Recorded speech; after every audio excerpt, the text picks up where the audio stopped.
Hello and welcome to the Spinal Cord Injury Forum. My name is Jeannie Hoffman. I'm a rehabilitation psychologist here at in the Department of Rehabilitation Medicine at the University of Washington, and also a co-director of the Northwest Regional Spinal Cord Injury System. The forums, the video recordings, and all of our online media content are made possible by a grant from the National Institute on Disability, Independent Living, and Rehabilitation Research. Tonight we are actually presenting the second of two forums on emotional adjustment, depression, and resilience after spinal cord injury. Last month, my colleague and the project director for the Northwest Regional Spinal Cord Injury System presented on research and what we know about patterns of adjustment after spinal cord injury. And tonight we're actually talking to the experts, of course. We're very pleased to welcome three fabulous people who will be talking us through their personal journeys from kind of where they came from in terms of their initial spinal cord injury, the adjustment that followed. And so we have Land Remy, Kenny Salvini, and Doug Noctegal. I'm going to start by talking to them and asking them a bunch of questions, and then I want to open it up at the end for other questions from the audience, and they've told me they're willing to pretty much answer anything tonight. So thank you all for coming. So I want to start out by just giving a little bit of background on each of them and their injury. So Lan was injured about 4.5 years ago. He was in a bicycle accident and has a C6 complete injury. Kenny was injured back in 2004 when he was 23 years old, and he was in a skiing accident up in Snoqualmie, and he has a C3-4 complete injury. And Doug at the end looks like he might be paraplegic, but he actually has a C2 tetraplegia that actually was incomplete enough where he really functions as a T4 paraplegic. And he was injured back in 1994 when he was hit by a drunk driver. He and his wife were driving, and thankfully she wasn't injured. So tonight, I want to start out by just really talking about those early trajectories that Dr. Bombardier talked about last month in terms of kind of how that process started. And maybe, Lan, we can start with you if it's okay. And really, I'd be interested to hear about your early adjustment, the period of kind of being in the hospital, and even that point at which you finally realized that maybe you weren't going to be walking again. Okay, thanks, Jeannie. I was at Harborview. I was taken to Harborview from directly from my accident scene, and I was in ICU for a week. Did have surgery the first day I was there, and then I transferred to rehab, where I spent 6 weeks learning to adjust and adapt to my injury and new challenges. Probably the first stage was denial and disbelief, and coming to trying to understand and accept all the things that I couldn't do. I found myself reaching for things and not being able to pick them up, and I think probably one of my low points was I was still in ICU, and I don't know how many people like to drink Ensure, but they gave me this can of Ensure, and I said, okay, I'll drink that, and I spilled it all over the place. I thought that was my lowest point, spilling the can of Ensure everywhere. But it was very startling, very shocking. I was married and still am. I had 2 sons in college at the time, and so I had a lot on my mind about what was going to happen with the rest of my life. I was employed, and I was concerned about what was going to happen with my job and supporting my family and all those things. So I went to rehab and began a 6-week stay in rehab. And the physical therapists and the physiatrists and the occupational therapists just came in and started their work. And while I was feeling like this was the strangest thing in the world, they were acting like it was pretty much an everyday thing. And they took me through the paces learning, growing, and gathering new skills and steps, and well, not literally steps, obviously, not steps, but progressions into becoming functional enough to get through each day in rehab and when I got out. Yeah. So you talked about a couple low points. Did you ever have periods where you thought maybe this isn't worth it, maybe it's not worth going on? Yes, certainly. And I think mostly in the earliest stages of rehab when I think I kind of thawed out a little bit from the surgery and thawed out from some of the very heavy pain medication I was on, and realized what the challenges were. I in my mind I was thinking this just isn't worth it. This is too much. I can't do it. I don't want to do it. Mm-hmm. And what got you through those? Well, there was counseling. There was a counselor there. There was I think she was not an intern, but a resident counselor, and she was available.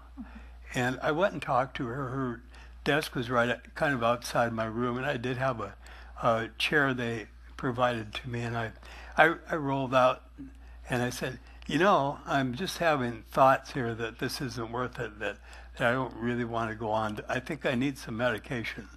And she said, oh, and then she said, well, do you have a plan? And I said, well, no.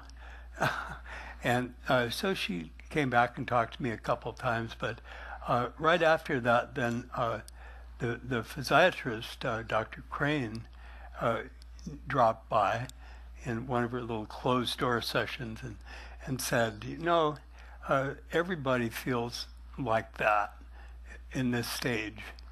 And or she said almost everybody. She said she knew of one person that had gone through and didn't seem to feel like that at all. And it made me feel like it was pretty normal to feel that way. And I think from that point on, I started moving ahead. And of course, my family was very helpful, and my wife was around and very encouraging, and she made it known that she fully expected me to get back out there and back on my duties as a spouse. Mm-hmm. Yeah, that's great. Kenny, will you tell us a little bit about your story and how those early years really for you were pretty tough? Yeah, for me, I think the trajectory was a little bit slower of an arc than probably Land's was, because I was 23 when I got hurt, and I was about 8 months out of college. I just got hired on to work with the radio stations in Seattle, and it was like 5 days before my job was supposed to start that I was up in the terrain park and hit a jump going too fast. And so, yeah, I woke up in the hospital, and similar to what Land was saying, is I was fairly heavily sedated, and I was on a ventilator for, I think, the first 2 months that I was in-house. And, when I first woke up, I was like, I was slightly understanding what the doctors were saying about, the prognosis. And for me, I hadn't had much education as far as spinal cord injuries had gone that early, so I was like, okay, if I can get my arms back, I'll be good. And I'd seen a lot of wheelchair sports and all that, because I was a competitive wakeboarder. I wrestled in college, so I was pretty well rooted in my physical abilities, and so if I get my arms back, I'll be okay. And I think it wasn't until I got to rehab, and there was a great peer counselor named Dick Sage that has a class, and he kind of steps you through all of the realities of spinal cord injuries and what return looks like and what a reasonable expectation is. And that's kind of, for me, when it kind of set in that it wasn't going to be, I wasn't going to walk away from this, I guess. So, yeah. So it was a rough go early on. Yeah, and similar to Land, I had those thoughts, and I even had a couple plans of my own, but I've always compared it to that movie Castaway, where Tom Hanks has to throw that thing over the edge, because I was always, if I was going to try something, I was terrified I'd do it wrong and end up in a worse situation. And for me, I mean, my arc took a long time. I was probably 5, 6, 7 years before I even left the house. So I spent most of the time as a shut-in. I never really left my room, let alone the house, unless it was like a doctor's appointment or something like that. So. Yeah. In all of those years, Kenny, did you have people specifically ask you about your mood? Did they specifically ask you about whether or not you thought about ending your life? Did they ask you about your plan? I don't think anyone actually did. I had a counselor in Good Sam that we just didn't really mesh with his style of counseling. And so, I think the people that were around me kind of got it. They understood that it was kind of a big loss that I had to go through, and I kind of had to mourn that guy that I was. And so, for the most part, it wasn't really talked about, but, Do you think you would have been open to it had somebody actually wanted to talk to you about it? Then probably not.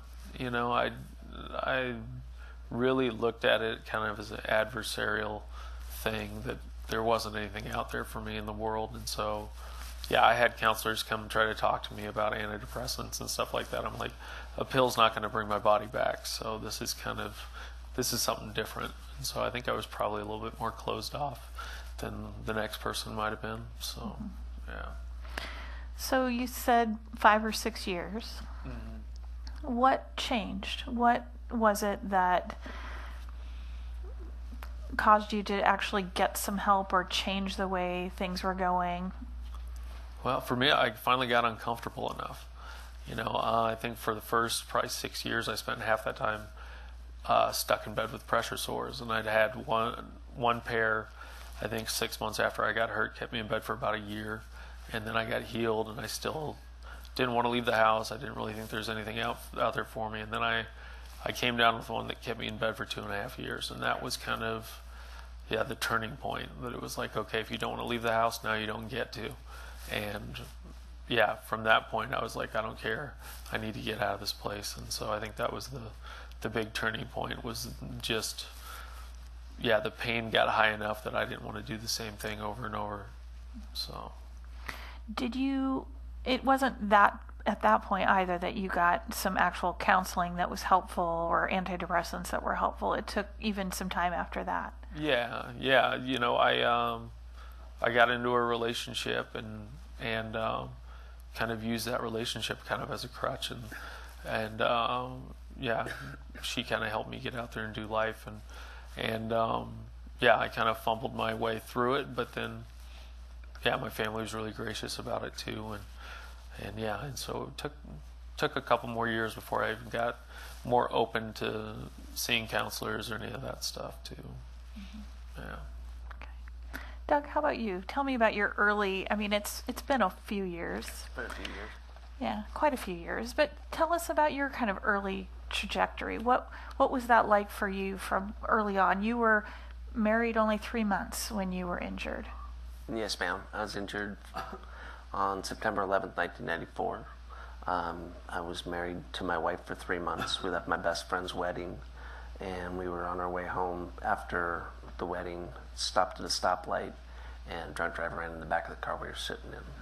So I got ambulance down to Harborview, came in as a head injury, and they did an MRI and found a pocket of fluid on my spinal cord. So then they went in and drained that off and did surgery, and then we went to ICU for a month.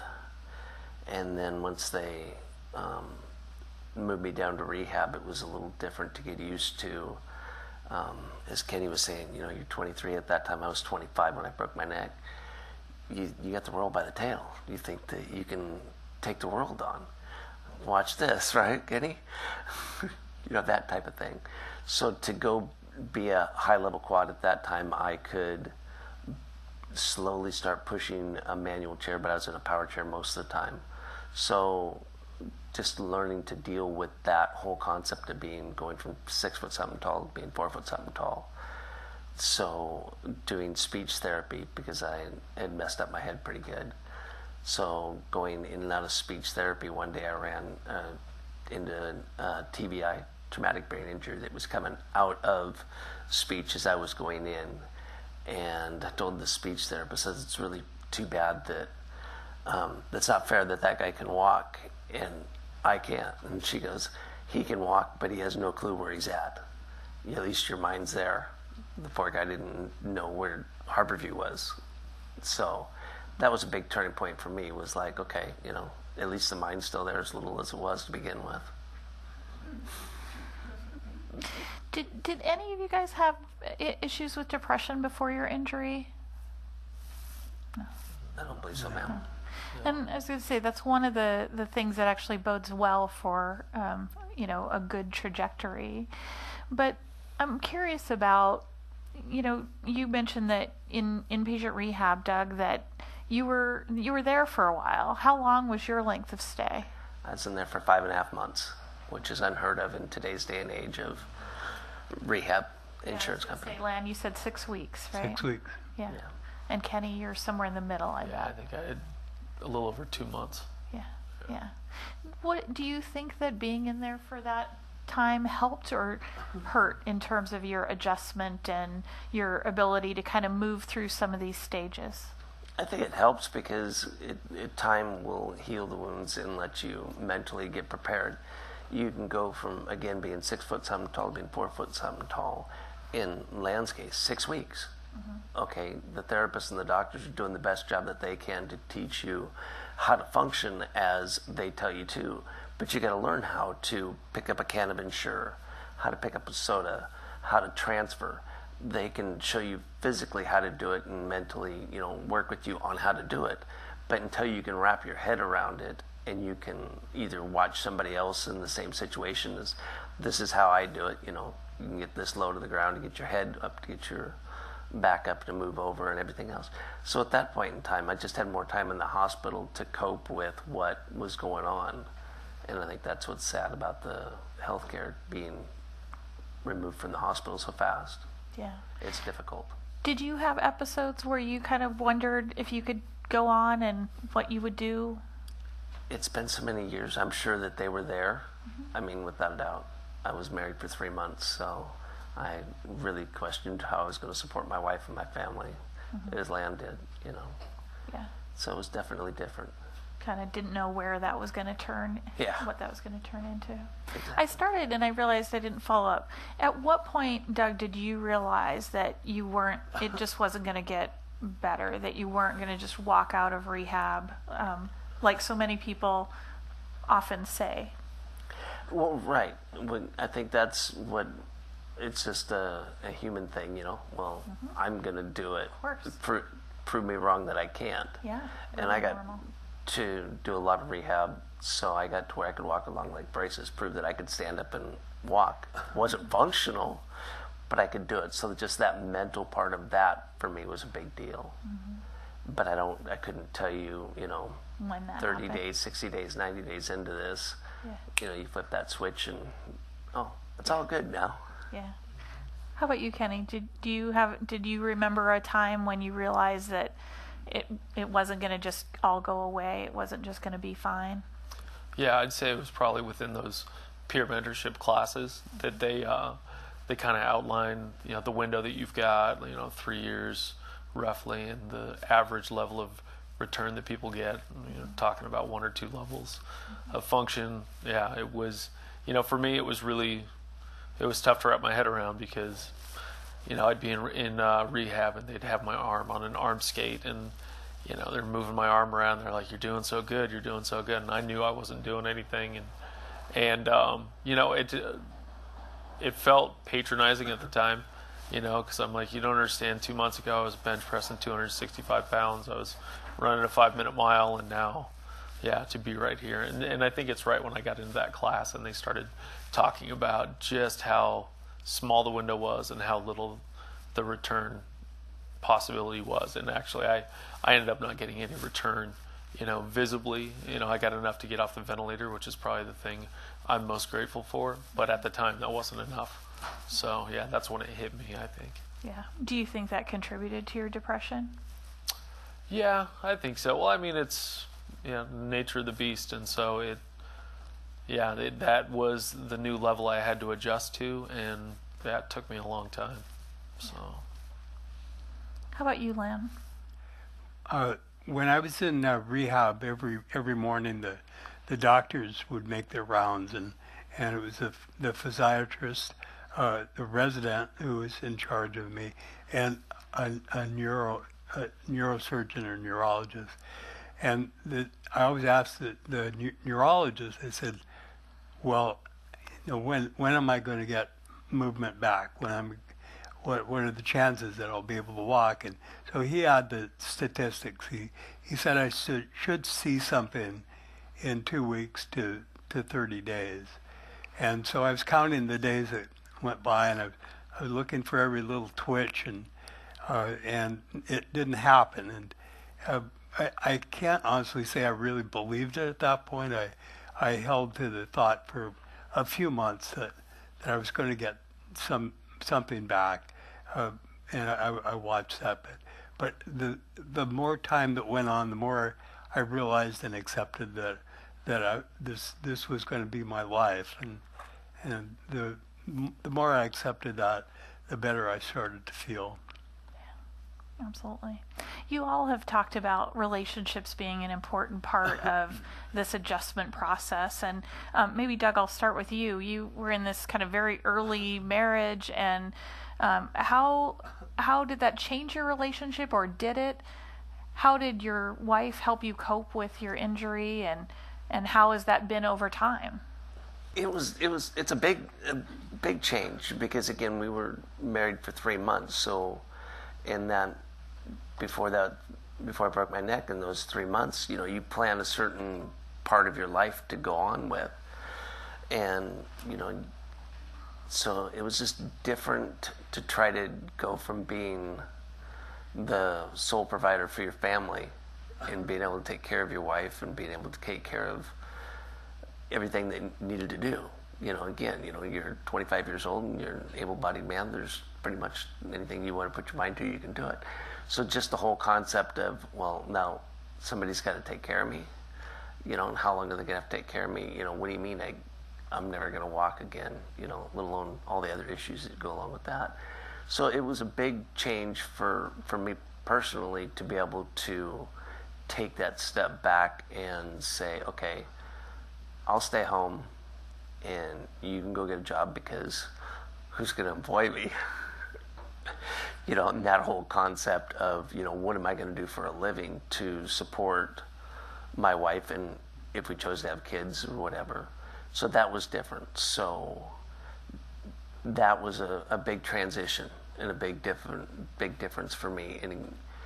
And we were just recently married, so maybe it was easier in the sense of weren't married for 10 years or 5 years. So there wasn't, well, this is what marriage was like before, and this is what marriage is like afterwards. And I'm not going down that road. So just that sense. But we worked it out and got it. When we had a daughter, I was Mr. Mom. So, I learned to fold the laundry and take care of the kid and change a diaper and that whole thing, until I got to where I could get a job and get functional enough to be able to get around. Because when I first started, I couldn't drive. So when driving, you couldn't go get a job. Internet 21 years ago wasn't there. So, so just that whole sense of wrapping your head around what are you going to do and how you're going to support your wife, not even financially, just emotionally and everything else, because it's a major traumatic thing for a family to go through. It's just not us three sitting up here that's going through it. It's your whole family. It's affected everybody.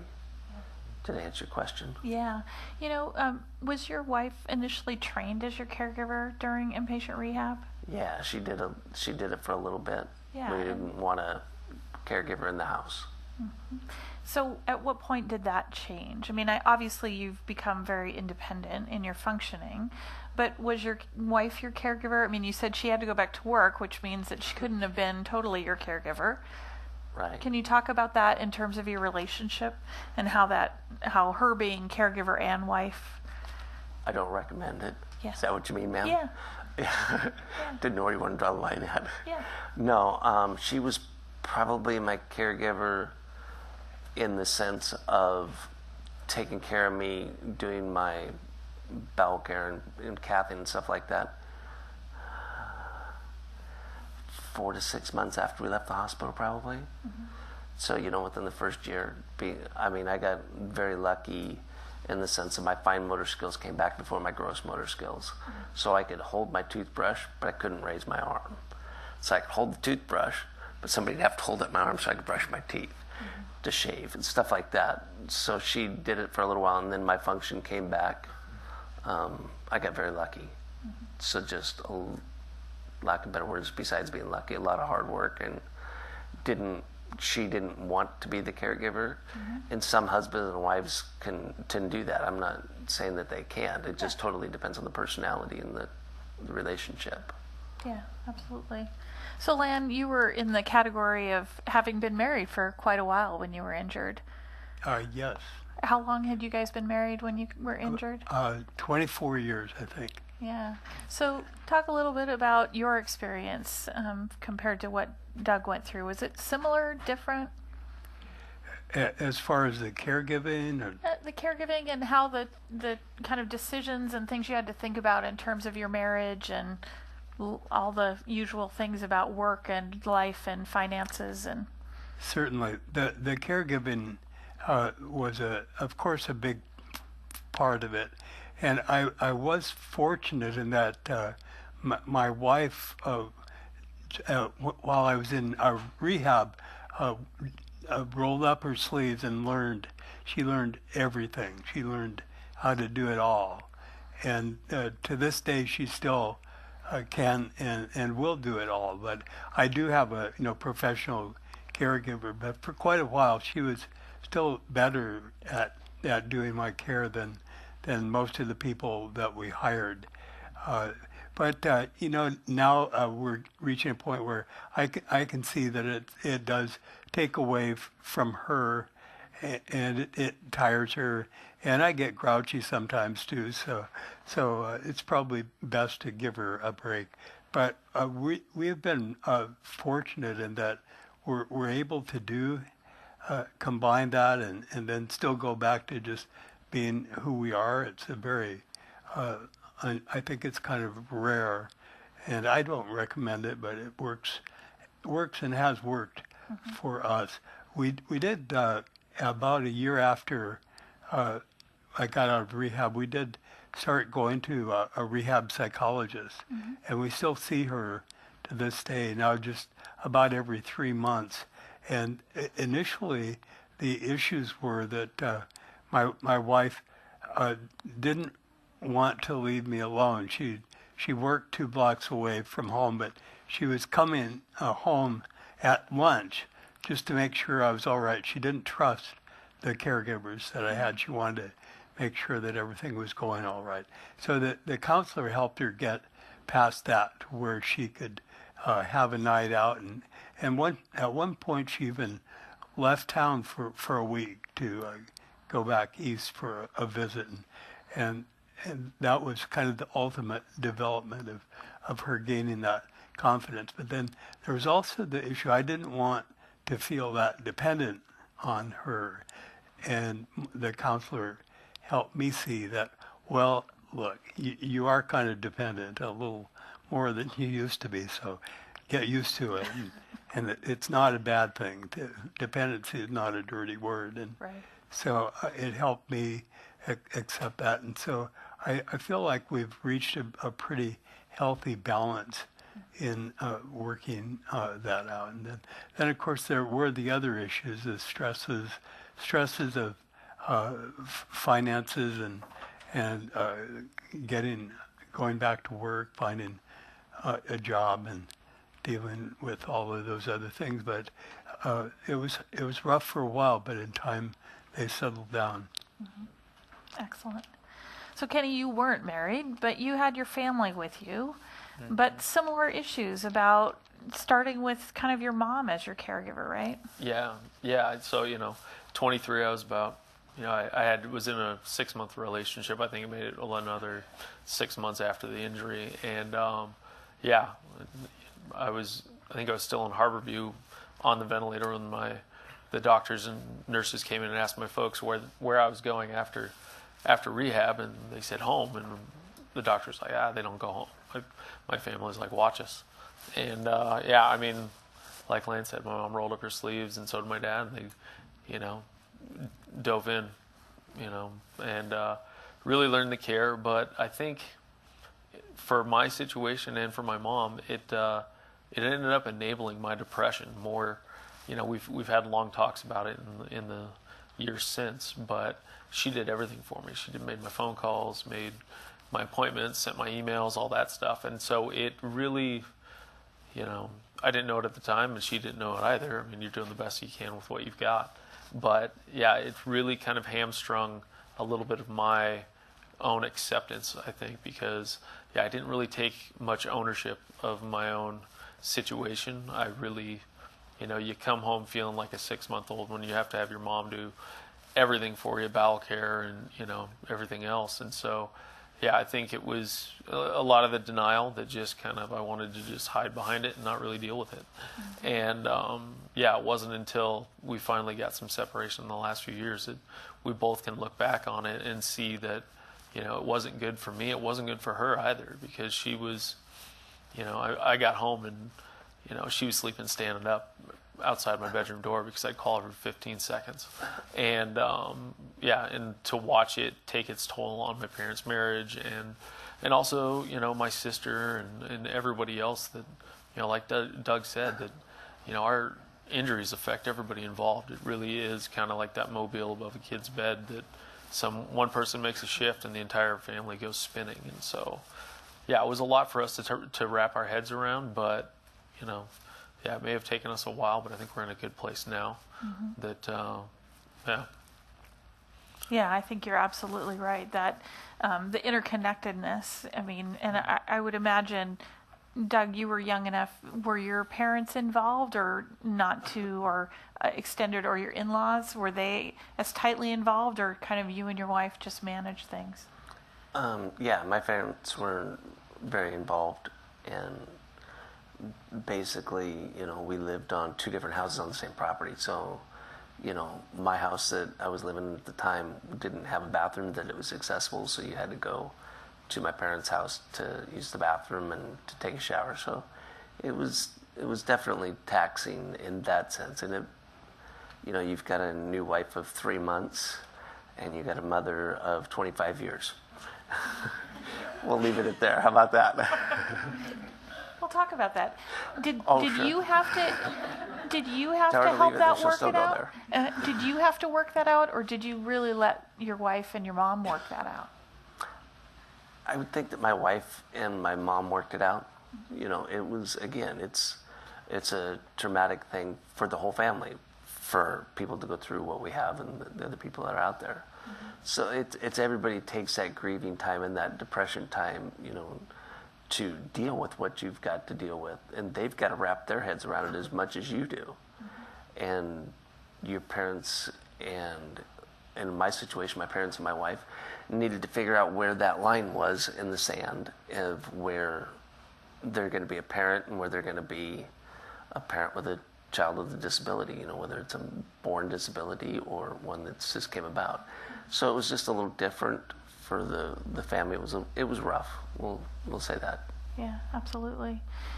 Did any of you, it sounds like, Kenny, your mom also struggled with depression as well through that period, but, and Lan, you mentioned that you and your wife went to counseling early. Did you worry about your wife's mood and your wife's adjustment? Yes, absolutely. I was very concerned. Her world changed pretty radically, and that I think she looked at me as a source of support, or emotional mm-hmm. support, and she didn't want to give that up, and I think that's what she conveyed to me. She said that she still wanted me to be that person, but she was afraid, and she struggled for a while with sleeping, which normally she sleeps endlessly, but so I actually had to get some help a little bit to get some good nights of sleep. And she came to the hospital, spent just about every night at the hospital when I was in rehab, and so she had some recovery as well. And the counseling, I think going to the counseling really did help her a lot. And to this day, the psychologist is her advocate, I think, in this whole process. And she does say that I'm even a little nicer to be around than I was before. Excellent. Doug, I realize we haven't talked much about kind of your exposure. I know you had mentioned that during inpatient rehab you had psychology available to you. Over time, have you sought out counselors and actually sought out professionals that to help with anything over time?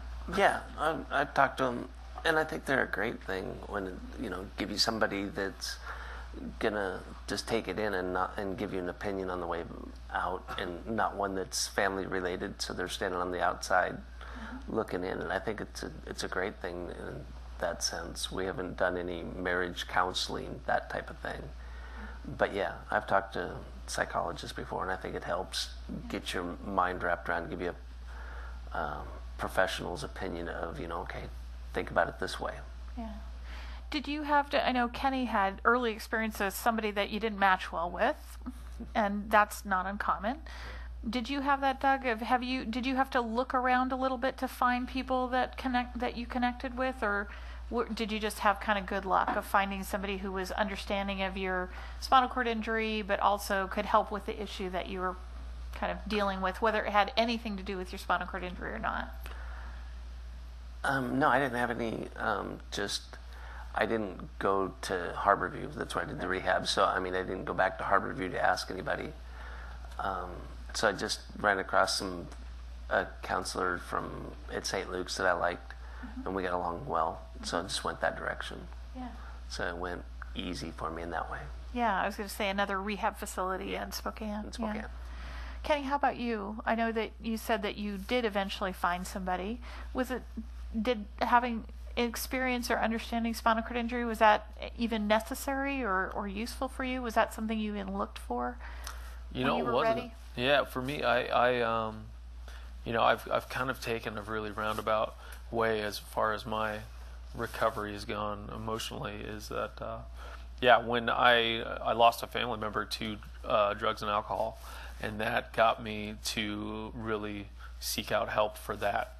And it was by seeing a counselor, and I've been seeing her for the last 4.5 years, that by dealing with some of those emotions around losing somebody in my family, that have kind of brought me around full circle to where I've really taken a look at how I approach my relationship with myself, because I was really kind of focused on all the relationships that I was having and that, but now it's kind of got me back to the core of looking at how I approach life, from the chair and as a chair user. So yeah, has it also changed the way you relate to your body and self-care of your body too? Yeah, I think so. I think when I look back over the years and the not only the disservice I did to myself by not kind of being my own advocate, but to my family as well. Because I as much as my mom enabled my depression, I enabled hers by not getting my own help, by not realizing that all I need is my voice to be able to direct my own care. And now I'm fully in charge of myself, and it's nice. And it's I've got my mom back in mom role, and she's not a caregiver, and I think it's helped all of us a lot. So yeah. And Lan, if I remember correctly, you had a bit of a struggle to find somebody when you were looking for a psychologist initially. Is that accurate? Once you were discharged? That is correct. It was a full year after after I was discharged, and it was on my mind that that would be a really good thing to do, because we had been exposed to counseling, and there's no question that I knew we were dealing with many emotions and could use some counseling. But there were a lot of other things on our plate that came before it, and so it's easy for me to put it off, because I tend to be that way anyway. But then when we did start asking around and to find a counselor, we did struggle to get through the system. We hadn't exactly learned how to use the rehab system, the healthcare system, and I think we called the receptionist here, and the information we got was that they were all full up, they were not available, and we were given the names of 3 people who were outside their independent private psychologists, and we called them, and they said, we don't really do this. and then I think actually I emailed the nurse practitioner who worked with you folks, and she got me connected through. So there are ways, if a person learns how to communicate, that she got me started right up. Yeah. So I'm also curious about, how did peers and being around other people with spinal cord injury change how you related to your injury, how you related to other people? Was that important in your adjustment? Let's start with Doug. Of course. Yeah, no, it's a huge difference. When I was inpatient, I was comparing myself, being a high-level quad, to a T12 para. He'd go, well, here's how you get up from the floor, grabs his chair, pushes himself up, 20 years old, So in that sense, it's just trying to figure out where you fit into it, and what you could, your other people that were functional like you were, and then learning whether it's a sport that you like to play, or go out and do certain things that person likes to do. So you just want to find that camaraderie, that works well with everybody. What fits in that sense of it. So you have somebody to talk about. I think wheelchair sports are great in that sense. Most of the guys on the team or in the court can understand what a bad day is. They can show you, well, here's how you show a C5-6 quad, how to get in and out of a car. This is how I do it. Instead of inpatient, you've got therapists showing you, not necessarily. And most people are so weak when they first get injured, to be able to show them, their potential of what they're going to be able to do in the future. So it was, peer counseling is great. Yeah, I was going to say, so early, and then you kind of continuously after that. Yeah. How about you, Kenny? You talked a little bit about kind of that early peer experience that wasn't exactly super helpful at the time. It wasn't when you were ready for it. But at what point did it take? Because I think we've talked a bit in the past about kind of not wanting to be a member of that club. Oh yeah, for me, I mean, it's my path has been a little bit different, because at C3-4 there's not as much wheelchair sports out there. There's not rugby for power chairs. There's not basketball and stuff like that. So the higher level you get, the harder it is to find someone in similar shoes. And I'd never really seen anyone like that, and I don't think I was really interested in seeing someone like that. For me, the denial was that thick for years, that I didn't want to see anybody in a chair, because you don't understand who I was before and who I am now.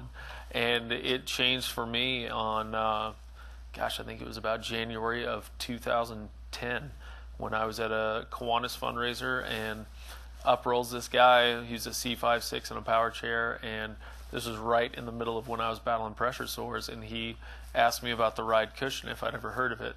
And his name was Dan McConnell. He was about 40 years post. Him and his wife had been together since he was hurt.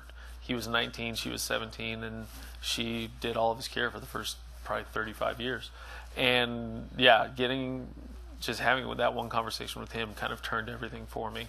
And seeing how their relationship worked and how you could still get out there and do life, it was kind of mind-blowing for me. And to find out about the ride cushion and have that basically fix all of my problems with pressure sores, that was probably the biggest connection I'd made. And from then on, it was like, okay, my doctors, my therapists, they're obviously not telling me about these things. I need to get next to people that have been where I've been. And so I've kind of, that's been my thing ever since. I'm always looking for somebody to teach me something new. Mm-hmm. So, yeah. That's great. Anything else, Lan? I know you had early contact with peers, and you've kind of stayed connected throughout. Is that accurate? That's true to a point. I'd almost forgotten that the first few months after I left the hospital, that I was at home for a while. I did have a pressure sore, mm-hmm. and we were on a different health plan. We had home care. There was a nurse and a couple of therapists that are physical and occupational therapists that were making visits to home, and they didn't want me to go into rehab and outpatient rehab and start doing physical therapy until my pressure sore healed. Mm-hmm. But the point that did happen, I then connected with UW Rehab and the Transitions program and started getting involved. And from that point on, I knew that there was so much to learn mm-hmm. from peers, and so we've kind of just become part of every opportunity to connect with other people, and it's a part of our life. We've made friends. It's really nice. Yeah, it's fantastic. So the title of tonight's talk is Getting to Normal. And that's, I think actually it's something that you said to me when we talked earlier, Lan. Can you remind me, how long did it take for you to have it become normal? To become that being in a wheelchair was just part of what day-to-day life looked like? It was a gradual process. And I think early on I thought I felt abnormal, like at first all the time, and maybe a month later 90% of the time, and a year later maybe 60% of the time. But now on a good day I don't think about it at all. I go through maybe days without really thinking about, I'm abnormal, I'm in a wheelchair. But sometimes I do. Sometimes it hits me, and I go, oh yeah, this is a drag, man. Wouldn't it be nice to be out doing the things? But I don't think about that very often. Mm-hmm. So now most of the time it's just normal. Most of the time I just go through my day. Yeah. How about you, Kenny? Yeah, I think it took probably 8 or 9 years for me to even accept what new normal was going to look like. But now, I was just hanging out with a few of my buddies that are high-level quads, and we were talking about this specific thing last night. And it's like, I'll go, days, weeks where it's just what I do. I'm on the computer, I'm on the road, I'm doing whatever I have to do. It took me a long time, but I forget now. I just forget that I'm in a chair. I just have stuff that I have to do. I've got to, I might have to drive around a few extra places to get where I need to go, but it's just business as usual now, so it's kind of cool. Yeah. Cool. I couldn't tell you a time. It's not been that long, but it seems like it.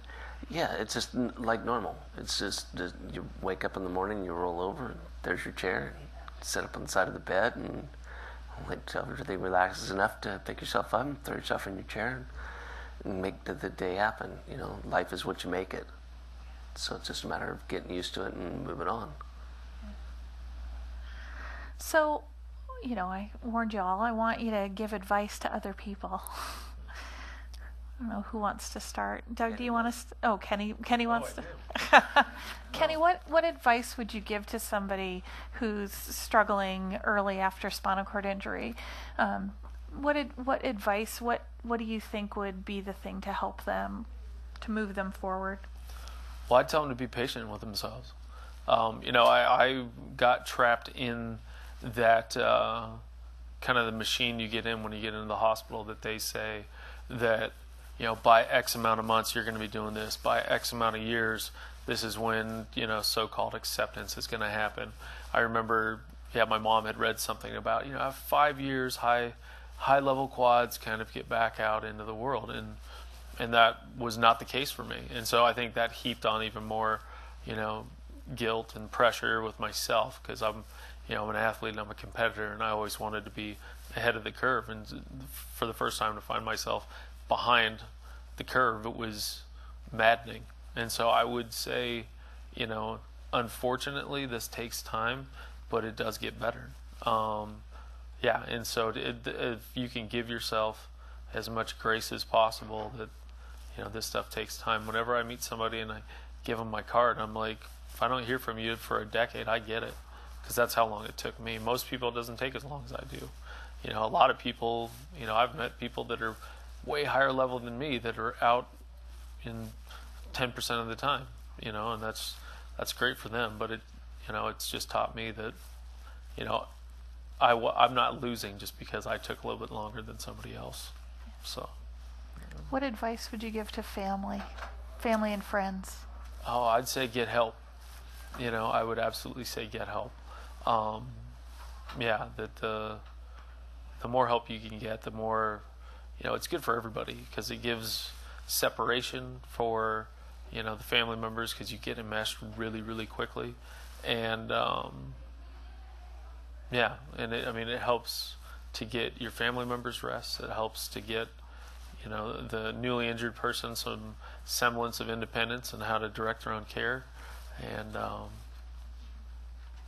but also just, that grace for them as well, that there is no manual for this stuff. They want to hand out these books, but that doesn't mean anything, because you've got to figure out what's normal for you. Just because, I go through this with new caregivers. If they have spinal cord injury experience and they think they can come in and show me what they've done with their other clients, that's not how it works. This is my system. This is how I change my shirt. This is how I get into the chair, into bed, and it takes time to develop those systems, I think. What advice would you give to rehab professionals? Anyone? Run quick. Yeah. No, it's and to listen to the patients. I'd probably say listen to the patients first, because I've even butted heads with, I'm doing peer mentorship myself, and I caught a medical professional inside one of the classes. One of the newly injured patients asked, "Is there websites out there? Are there things, are there resources?" And she said, "I'm your resource." And I was like, "No, you're not." Yeah, and it's because the kicker for me is as well intentioned as people are in the medical field, it's not their life. Everybody still goes home, they get off work and they check out. For everybody in chairs and their families, it's their life. So we become the experts a lot quicker than most people. So I'd say, leave a little room for those experts, I guess. Doug, are you ready? No, but go ahead. Well, I can make Lan go first. It doesn't matter. All right, Lan, what is your advice for people with new injuries, new spinal cord injury? With new spinal cord injury, to give it time to be hopeful, to be patient, as Kenny said, to take advantage of the many resources. There's a tremendous amount of information. There's a lot of help, a lot of great people to know and to work with, to take advantage of all the support that's available. And to family and friends. That's critical, especially for spouse, partner, closest significant other, that person really needs to take care of themselves and not to become a victim of the injury itself. That can happen, and it's a very serious problem, because if they start slipping, then the spinal cord person is in a world of hurt as well. So they've got to look out for themselves. Very important. Yeah. And what advice would you give to rehab professionals? Rehab professionals, I've been so impressed with the rehab professionals I've met. I have in any other specialty, I've not met so many people who are really knowledgeable and helpful and caring about what they do, and to keep doing what they're doing. And I do remember that my physical therapist and inpatient always had lots of good jokes and stories, and so keep the laughter lively. That's good. All right, Doug. So Nobody else? Yeah, no, you're it. So your advice to people with newer injuries, and I know you do this. You do some early peer mentoring too. I think all three of you do. But what advice do you give to help with that adjustment and kind of taking care of yourself and mood after spinal cord injury? To give it time. Don't get focused on you're going to get the most function back in the first year or the first 6 months. Give it some time. Everybody's a little bit different. You don't know what. I don't like a timeline in the sense of that you only got 6 months and then, can't even with the 5 years, It all depends on your personality and what you are dealing with on the inside and on the outside. There's circumstances that change everything to that certain amount of time. So don't let the number get in the way of what you are. Don't let your level of injury, like Lan, C6, 7 quad could be in a power chair forever, or he can be in a manual chair forever. It just depends on what function, and what they do with their body in that sense. And then the other part is find out something that you like to do.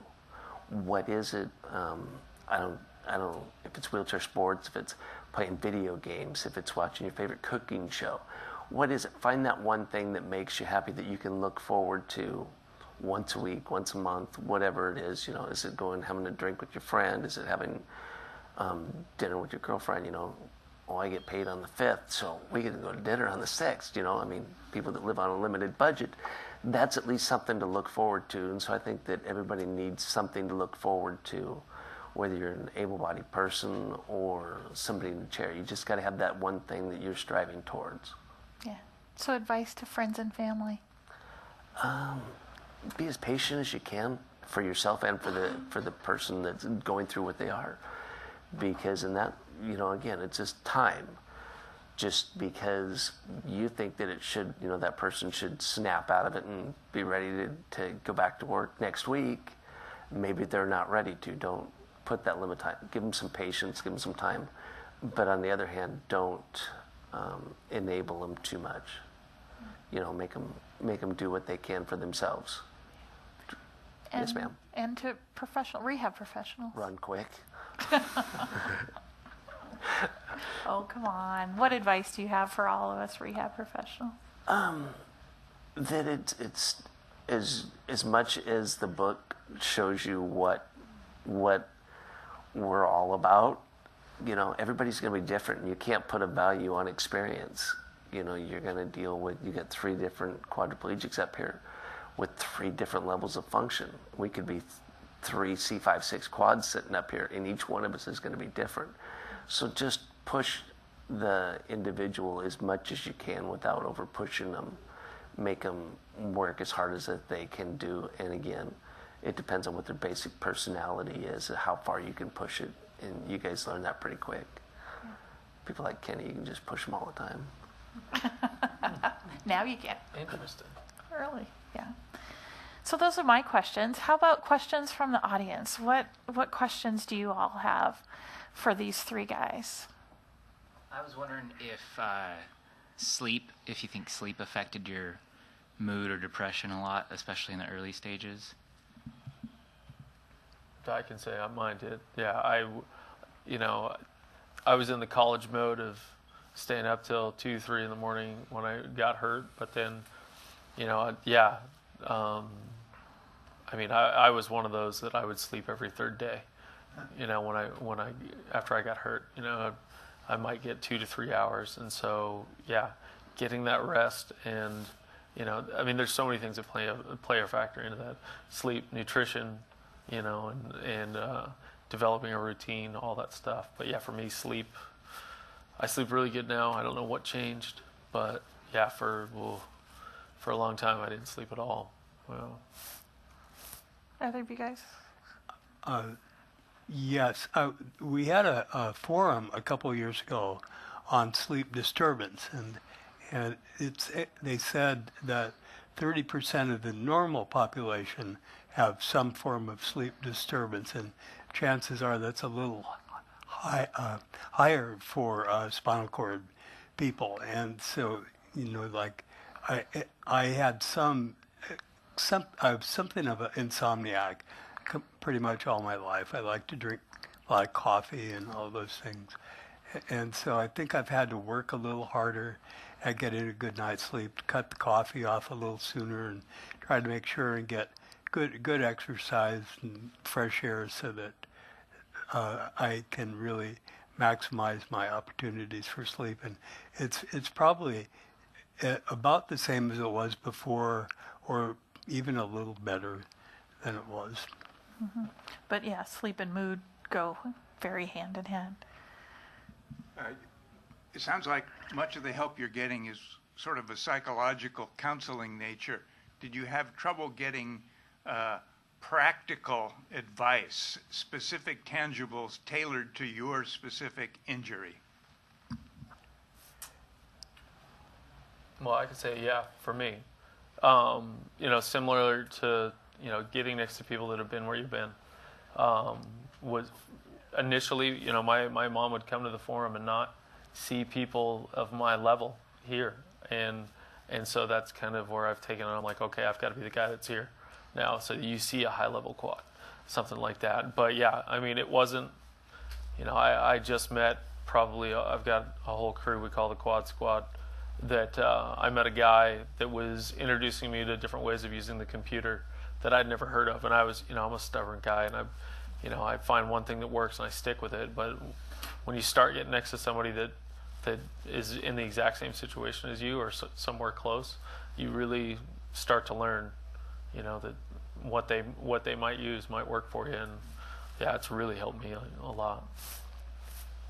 When I was an inpatient toward the end, they did arrange for a visit by a peer mentor, and he had pretty close to the same level, maybe even identical function, and he came in. He although had been injured quite some time before, and he came in and told me about, he understood what I was feeling physically and mentally, and that there is progress and those things would change. But he talked about, well, I drove over here today, and hinted, well, you can do that too if you want. And everybody said, well, driving will be a good thing for you to do. And so that seemed pretty far off, but it turned out to be a reality. I do drive now and can leave the little woman behind and take off into the sunset. So that's pretty fun way of feeling independent at my level. And so it was something available to me, and he told me about it. I do remember, I talked about my dropping my can of Ensure, and when he was leaving, he gave me his business card, and he was fumbling with them as I would do, and he actually dropped the first one on the floor, and I was thinking, thank you for dropping that. I'm so tired of dropping things. And so, but he did get another one out, and he kept at it, and that's kind of what we have to do. Yeah, absolutely.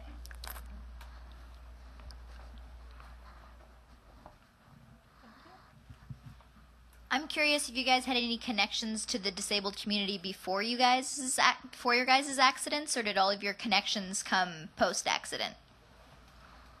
I knew one C5-6 quad, and he wasn't very happy with being in the chair.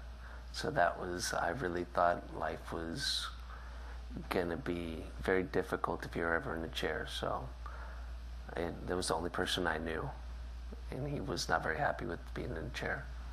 He's better today, much better. Christopher Reeve. It's the only person I'd seen. I'd never seen a power chair like this before I got hurt. I'd seen a couple people at school in manual chairs, but yeah, I had no connections whatsoever. I have to say now that I am a person of disability, I expect the world around me to know and understand as much as they can about it. But before I was like this, I didn't pay that much attention to it. And I'm sorry that I didn't. I would have liked to have done more. Would you join me in thanking them for being here tonight?